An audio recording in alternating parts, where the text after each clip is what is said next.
የሰው ዕዳ እየበላን አገር ለማስቀጠል አይቻልም። ይሄ ነው እንደ ሀገር የገጠመን ችግር ብዬ የማምነው። ወጣቶች ወዴት እንደሚሄዱ የሚያሳይ ደግሞ ያለፈው ክፍል እነሱ ላይ ያተኮረ አካሄድ የለውም እና የሞኝ ዘፈን ሁልጊዜ አበባዬ ነው ይባላል። አፍሪካን አንድ ለማድረግ የሞከረ ህዝብ ለራሱ አንድ መሆን አቅቶት ስቃይ ውስጥ ነው ያለው። በአሁኑ ሰዓት የሰው ዕዳ እየበላን አገር ለማስቀጠል አይቻልም። የሚያሳዝን ትውልድ ነው። የዛ ትውልድ አካል ስለሆንን ነው በዚህ አይነት ጉዳይ ላይ እንድናተኮር ግድ የሆነው። የሞኝ ዘፈን ምርጫ ሲደርስ መንግስት አረጋለሁ ካለ አታድርጉ፣ ሰላም የለም፣ ኑሮ ውድነት ነው፣ እንትና ጸጉሩ ተመልጧል ይላሉ። ከምንም በላይ አንድ ህዝብ እንደ አገር ሲኖር ብዙ ጊዜ የተለፋበት የተቀባበለ የትውልድ ቅብብል ውጤት ነው።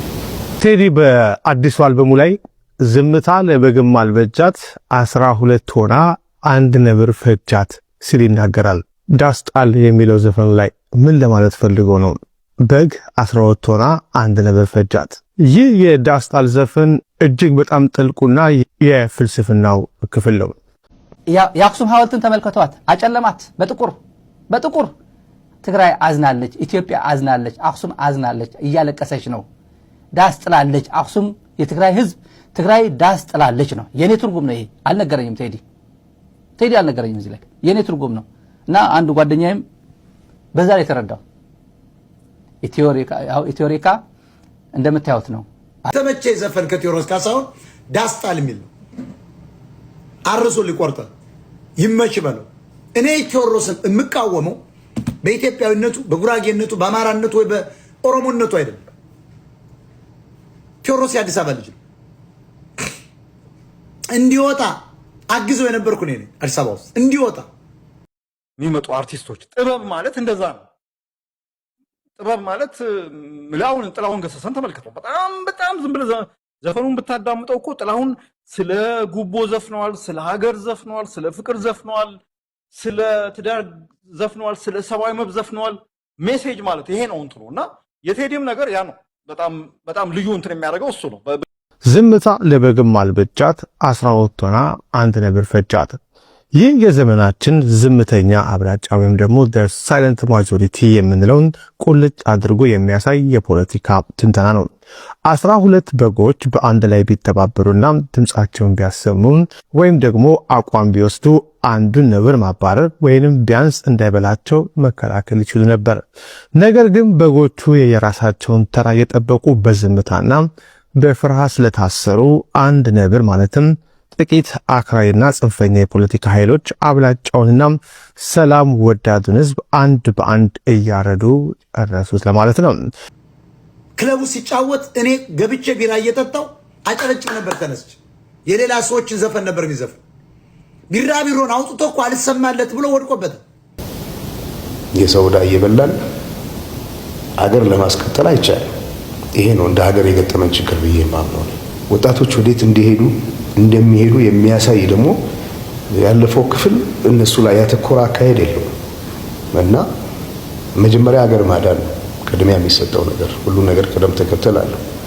የመጀመሪያው ምንድነው? ኢትዮጵያዊነትን ማዳን ያስፈልጋል። ኢትዮጵያዊነት ካልዳነ ማንም የሚኖርበት ሀገር አይፈጠርም እዚህ ቦታ ላይ። ስለዚህ ኢኮኖሚያዊ ለውጥ ሊመጣ የሚያስፈልገው ነገር ለማድረግም ህዝብ መተባበር አለበት። አድዋ ላይ በአንድ ላይ ያዘመትከውን ኃይል በዛ ኃይል ወደ ልማት ለማሳተፍ ይቻላል። መንገዱም ይሄ ነው እና እንደዚህ አይነት ያካሄድ ጉድለቶች አሉ። ሁለተኛ ልጆች ተምረው ተሻሽለው መለወጥ ይፈልጋሉ። ወጣቶች መንገድ የሚያሳያቸው ይፈልጋሉ እና የሚያሳዝን ትውልድ ነው። የዛ ትውልድ አካል ስለሆንን ነው በዚህ አይነት ጉዳይ ላይ እንድናተኮር ግድ የሆነው እና ለወደፊቱ ለሀገር የምመኘው ኢትዮጵያ ልጆቿ የተባበሩባት ሀገር፣ ለሀገር የለፉ ሰዎች የሚከበሩበት ሀገር፣ ለሀገር የለፉ ሰዎች ሲከበሩ ለሀገር የሚያስከብር ስራ የሚሰሩ ልጆች መፈጠር ይችላሉ።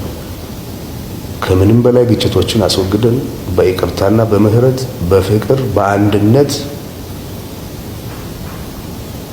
ይሄንን መሰረት ያለው ህዝብ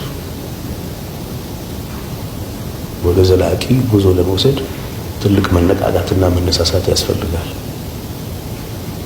እና ኢትዮጵያዊነት ሩቅ ነው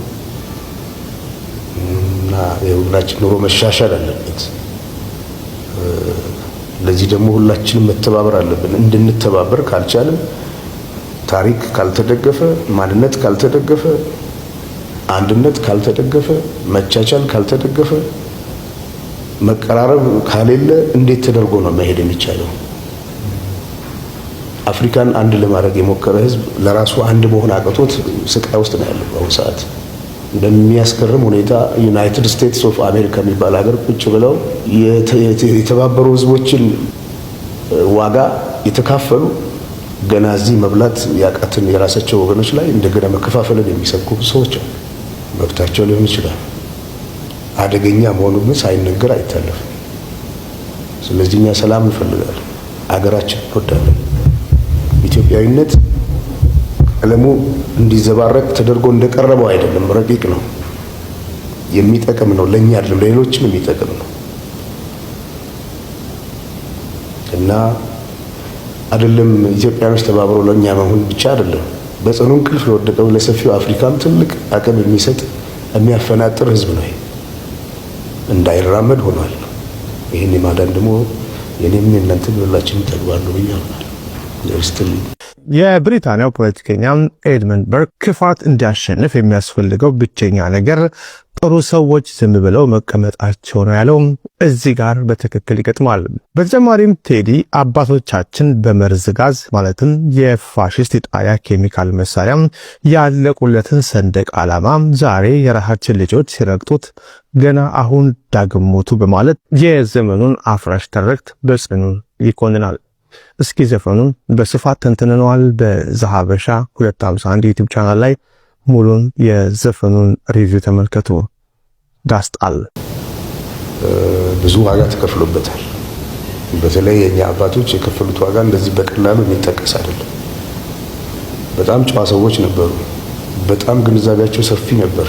የመረዳት አቅማቸው ከፍተኛ ነበር። በጣም የሰለጠኑት አገሮች ላይ ያሉት ሰዎች ጭንቅላት የሚፈትሽ ስራ ነው የሚሰሩት የነበረው። በጀግንነት በጦር ሜዳ ብቻ ድል ያደረጉ ሰዎች አይደሉም። የመንግስታቱ ማህበር ጉባኤ የፈተኑ በሀቅ የቆሙ በወረቀት ላይ የተፈረመውን ነገር ለማስፈጸም የጸኑ ጨዋ ሰዎች ነበሩ። ፈትሸዋቸዋል፣ በርብረዋቸዋል። እነዛን ሰዎች እኮ እንዲህ አይነት አባቶች ክብር ሳይሰጣቸው የምንኖርበት አገር ላይ እንዲህ አይነት ልጆች ሊፈጠሩ አይችሉም።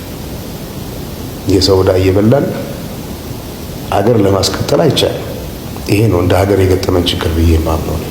ወጣቶች ወዴት እንደሚሄዱ የሚያሳይ ደግሞ ያለፈው ክፍል እነሱ ላይ ያተኮረ አካሄድ የለውም እና መጀመሪያ ሀገር ማዳን ነው ቅድሚያ የሚሰጠው ነገር። ሁሉ ነገር ቅደም ተከተል አለው። የመጀመሪያው ምንድነው? ኢትዮጵያዊነትን ማዳን ያስፈልጋል። ኢትዮጵያዊነት ካልዳነ ማንም ይኖርበት ሀገር አይፈጠርም እዚህ ቦታ ላይ። ስለዚህ ኢኮኖሚያዊ ለውጥ ሊመጣ የሚያስፈልገው ነገር ለማድረግም ህዝብ መተባበር አለበት። አድዋ ላይ በአንድ ላይ ያዘመትከውን ኃይል በዛ ኃይል ወደ ልማት ለማሳተፍ ይቻላል። መንገዱም ይሄ ነው እና እንደዚህ አይነት ያካሄድ ጉድለቶች አሉ። ሁለተኛ ልጆች ተምረው ተሻሽለው መለወጥ ይፈልጋሉ። ወጣቶች መንገድ የሚያሳያቸው ይፈልጋሉ እና የሚያሳዝን ትውልድ ነው። የዛ ትውልድ አካል ስለሆንን ነው በዚህ አይነት ጉዳይ ላይ እንድናተኮር ግድ ይሆነው እና ለወደፊቱ ለሀገር የምመኘው ኢትዮጵያ ልጆቿ የተባበሩባት ሀገር፣ ለሀገር የለፉ ሰዎች የሚከበሩበት ሀገር፣ ለሀገር የለፉ ሰዎች ሲከበሩ ለሀገር የሚያስከብር ስራ የሚሰሩ ልጆች መፈጠር ይችላሉ። ከምንም በላይ ግጭቶችን አስወግደን በይቅርታና በምህረት በፍቅር በአንድነት ይሄንን መሰረት ያለው ህዝብ ወደ ዘላቂ ጉዞ ለመውሰድ ትልቅ መነቃቃትና መነሳሳት ያስፈልጋል እና ኢትዮጵያዊነት ሩቅ እና የሁላችን ኑሮ መሻሻል አለበት። ለዚህ ደግሞ ሁላችንም መተባበር አለብን። እንድንተባበር ካልቻለን ታሪክ ካልተደገፈ፣ ማንነት ካልተደገፈ፣ አንድነት ካልተደገፈ፣ መቻቻል ካልተደገፈ፣ መቀራረብ ካሌለ እንዴት ተደርጎ ነው መሄድ የሚቻለው?